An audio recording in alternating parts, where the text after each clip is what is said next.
everybody, we're back with another demo for this subway scene that you see here. And it's not so much a demo in terms of you watching me paint, but you see the stages I work from the beginning to end.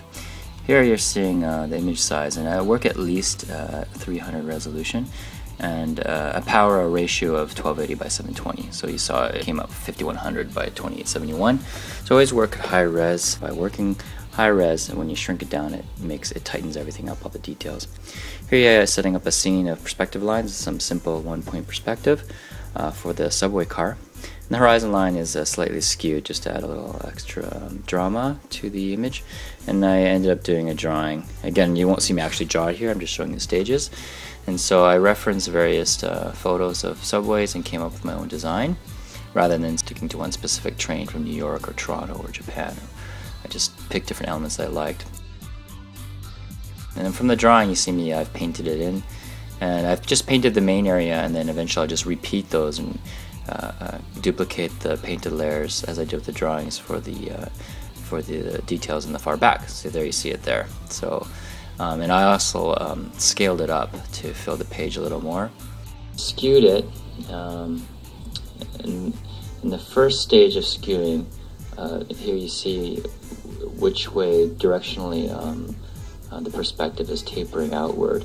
So if you see that one middle pole, that's whereas the ones beside it to the left and right are skewing out more in that direction. So you know, working purposefully with even distorting a sense of direction. Now I could have drawn this initially just straight up like this, but because of how detailed and symmetrical this is, it's just easier to do everything in the first pass as a straight one-point perspective and skew it from there.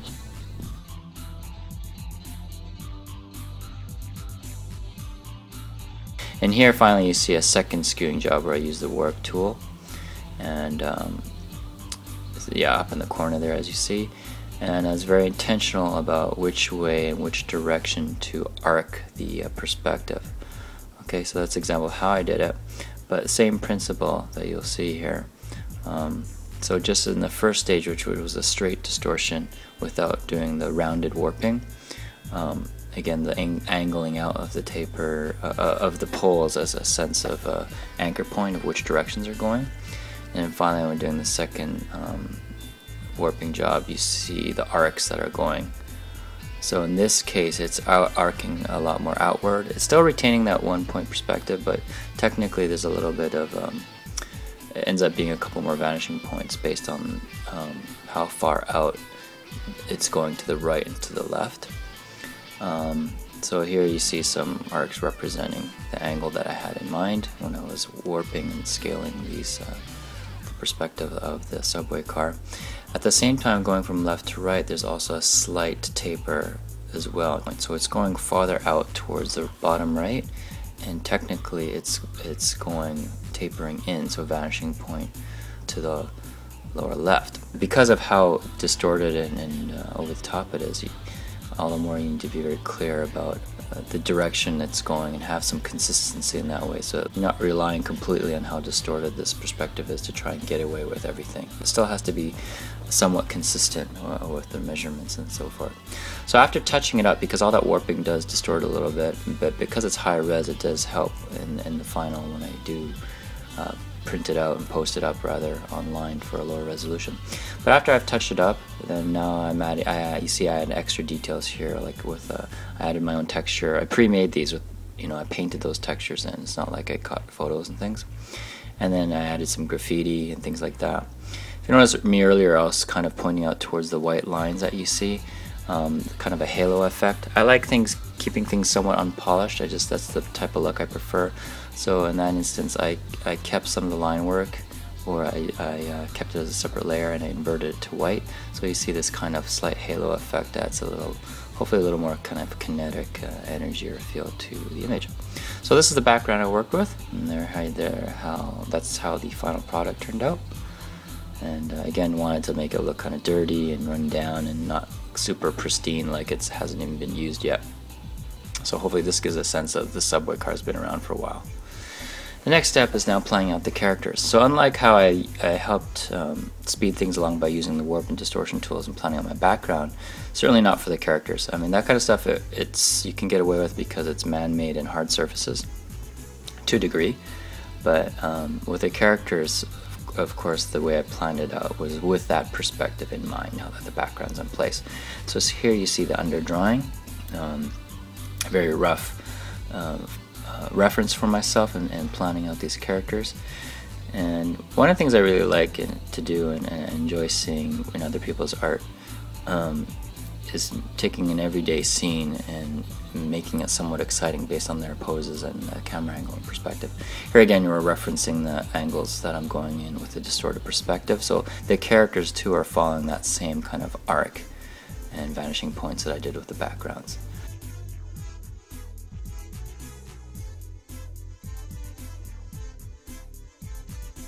Now the proportions of the characters themselves are already exaggerated, so I do keep that in mind, but on top of that exaggeration in terms of their style, the stylization of the anatomy and stuff like that, there's that extra distortion of the actual camera angle, if that makes any sense. So for example, these characters tend to be top heavy with wide shoulders and so on, and larger heads, but on top of that is this fish-eyed perspective that warps it even more.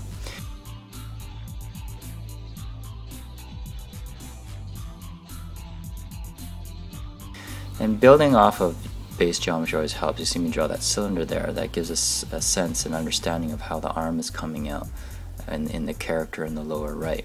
So drawing in basic shapes, it helps really get perspective and volumes as opposed to going straight into the detail. So here you see I've cleaned up the drawing finally based on the underdrawing that helped guide me. And again, it makes it a lot easier to have that base rough geometric shapes of the characters to follow when you start detailing in the actual characters themselves. And after I've drawn it in, I start painting in the values, the level of black and white.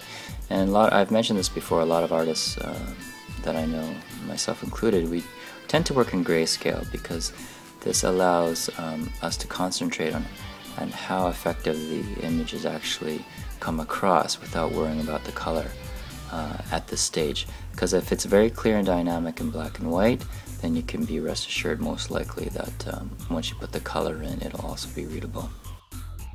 And once the character is all painted in, and even though the background's done, now I have to adjust the contrast in order to frame the characters better. So you see here I have one layer of on the multiply, it's just black and just darken it. And the second layer I've masked certain areas to bring out some of the black and some areas to be brighter, depending on the positioning of the characters.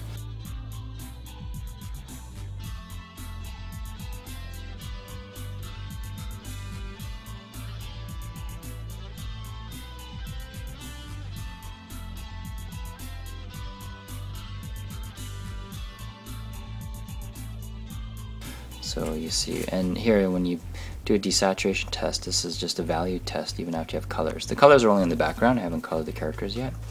But just by filling a layer with black and putting on a saturation setting on the layer state gives you a quick idea of how things look in black and white. So here, after I've rendered the characters, I've added some color as you saw there. And here again, you can do a little kind of a quick test on how these look.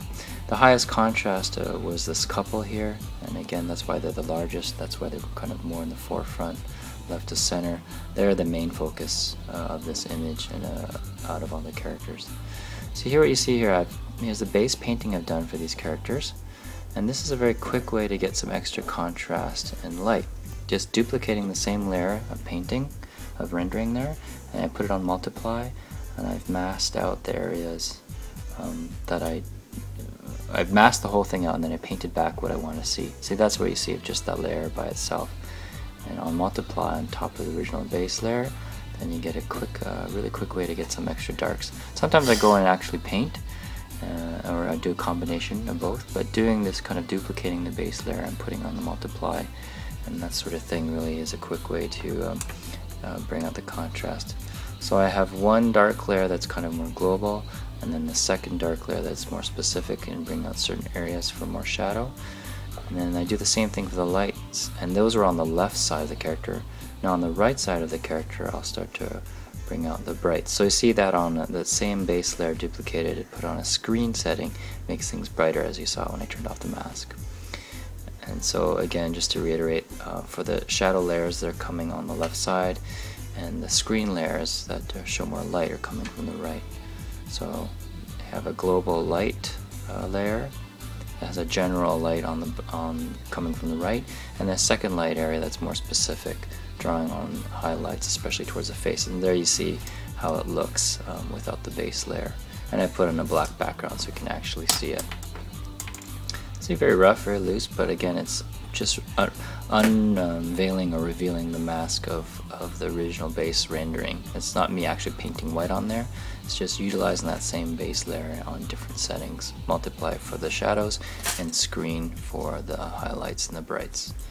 And I did the same thing with all the characters, and it's a very quick and easy way to, and effective way to kind of get the point across and get some contrast. And so there you see again, as I turn off the different layers of light and dark, that really bring out and add some extra contrast to the original base painting. There we go. And again, just to show you as I zoomed out, again, that's the base painting. First layer of dark, second layer of dark, first layer of light, second layer of specific highlights. And you get a very quick way to really punch up the contrast. And the other characters, I've already done that, and I've merged the layers down. I just showed those separate layers for the couple there to just explain how I approach that. So once that's all set, and then you know, of course I need to start coloring them. The coloring is actually a really easy step because I have the base values that you see there. And once the values are set, then the coloring can actually be a very quick thing to do. In this case, the colors that I've added is just really simple block colors set on the color setting, which you'll see here in a sec. So there, I turn on the color layer.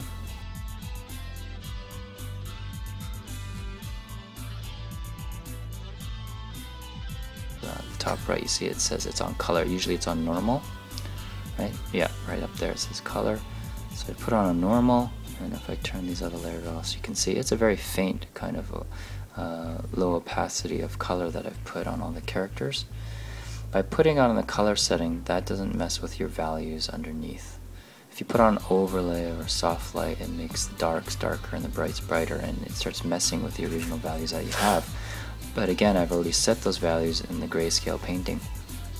So the color stage is just really easy. I just drop in the color, set it on the color layer setting as opposed to overlay or soft light, and then I can kind of tweak from there.